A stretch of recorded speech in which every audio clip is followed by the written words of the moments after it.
সকলক স্বাগতম জানাও ইএছ আসাম পেপাৰ ইউটিউব চেনেললৈ। আজি লৈ আহিছোঁ যে গুৱাহাটী ইউনিভাৰ্চিটিৰ আণ্ডাৰত BSc BCom থাৰ্ড সেমিষ্টাৰ যিসকল ষ্টুডেণ্ট পঢ়ি আছে তেওঁলোকৰ কাৰণে আজি ভিডিঅ'টো গুৰুত্বপূৰ্ণ হয়। তোমালোকৰ আজি জনাই দিম যে যেহেতু তোমালোকৰ অহা 22 জানুৱাৰীত তোমালোকৰ যেটো ভ্যালু এডেড কোৰ্স অথবা BSc সাবজেক্টৰ এক্সাম আছে, তো 22 জানুৱাৰীত যাতে কমন পৰে তেনেদৰ প্ৰশ্ন তোমালোকৰ আগত আজি লৈ আহিছোঁ। তো তোমালোকে ভিডিওটো চালে তোমালোকে ফাইনাল এক্সামছন ডাইৰেক্টলি কমন পাই যাবা। যেহেতু তোমালোকৰ 1 নম্বৰ 2 নম্বৰ আৰু 5 নম্বৰ প্ৰশ্ন থাকে। আজিৰ এই ভিডিওৰ যোগেদি তোমালোকক দেখুৱাম যে 1 নম্বৰ আৰু 2 নম্বৰ প্ৰশ্নৰ উত্তৰখিনি তোমালোকৰ ইম্পৰ্টেন্ট উত্তৰখিনি তোমালোকে ক'ত পাবা, তো এইখিনি তোমালোকে আজিৰ এই ভিডিওৰ যোগেদি জনাম। তো তাৰ কাৰণে ভিডিওটো হেকলৈ চাই থকা, ভিডিওটো স্কিপ নকৰি তো আহা তোমালোকে চাই থকা।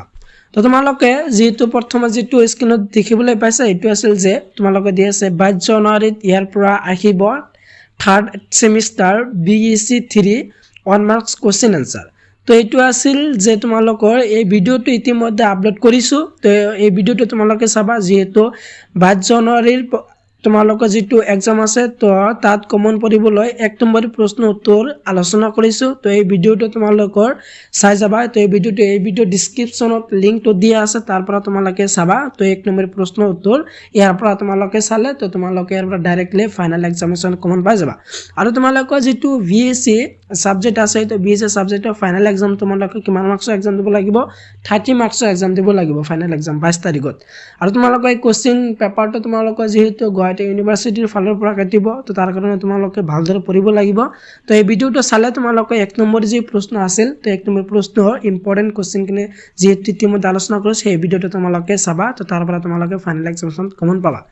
তাৰ পিছত যে তোমালোকে চাবা যে দেখিবলৈ যেহেতু এতে পাইছা দিয়া আছে 22 জানুৱাৰীত ইয়াৰ পৰা আহিব third semester BSc 3 2 marks question answer.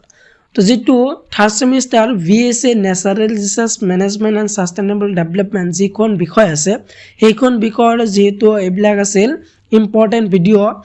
তো ন্যাচাৰাল ৰিসাৰ্চ মেনেজমেন্ট এন্ড সাস্টেইনেবল ডেভেলপমেন্টৰ যে সাবজেক্ট আছে এই সাবজেক্টৰ 2 নম্বৰী প্ৰশ্নৰ উত্তৰখিনি এই ভিডিওত আলোচনা কৰিছো। এই ভিডিওটো যেটো তোমালোকৰ 8 মিনিট 23 সেকেন্ড দিয়া আছে, তো এই ভিডিওটো তোমালোকে চাবা। তো এই ভিডিওটো চালে তোমালোকৰ যেটো 2 নম্বৰ প্ৰশ্ন আছে তো 2 নম্বৰ প্ৰশ্ন তোমালোকৰ ফাইনাল এক্সামিনেশনৰ কাৰণে তোমালোকে কমন পাবা। তো 2 নম্বৰ প্ৰশ্ন যেহেতু এই ভিডিওত আলোচনা কৰিছো এই ভিডিওটো তোমালোকে ক'ত পাবা, যেহেতু এই ভিডিওটো তোমালোকৰ এইখন ভিডিওৰ ডেসক্ৰিপচনত লিংকটো দিয়া আছে অথবা তোমালোকৰ কমেন্টত পিন কৰি দিয়া থাকিব।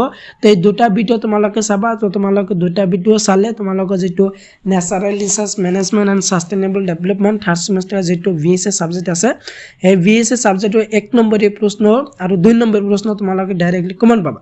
তো তোমালোকে দুটা ভিডিও চাবা। আৰু যেহেতু তোমালোকৰ 5 নম্বৰ প্ৰশ্ন থাকিলে যেহেতু তোমালোকে 1 নম্বৰ প্ৰশ্ন থাকিব 2 নম্বৰ থাকিব 5 নম্বৰ আৰু 5 নম্বৰ প্ৰশ্ন তোমালোকে ক'ত পাবা ইম্পৰ্টেন্ট। তো 5 নম্বৰ প্ৰশ্ন তোমালোকৰ নেক্সট ভিডিওত লৈ আহিম যাতে তোমালোকৰ ফাইনাল এক্সামিনেশন অথবা 22 জানুৱাৰীত যেটো এক্সাম হ'বলৈ আছে তো সেই এক্সামত যাতে কমন পৰে তেনেদৰ প্ৰশ্ন যেটো নেক্সট ভিডিওত আলোচনা কৰিম। তো নেক্সট ভিডিও চোৱাৰ কাৰণে মোৰ চেনেলটো সাবস্ক্ৰাইব কৰি থবা। আৰু তোমালোকৰ কিবা ইম্পৰ্টেন্ট কোশ্চেন আনসাৰ লাগিলে কোনো বিষয়ত তো মোক কমেন্ট বক্সত জনাবা আৰু তোমালোকে কোন কলেজত পঢ়া সেই কমেন্ট বক্সত জনাই দিবা। তো ভিডিওটো ইমানে আছিল। ভিডিওটো একলৈ চাই থকাৰ বাবে তোমালোকক সকলোকে ধন্যবাদ জনাও। জয় অসম।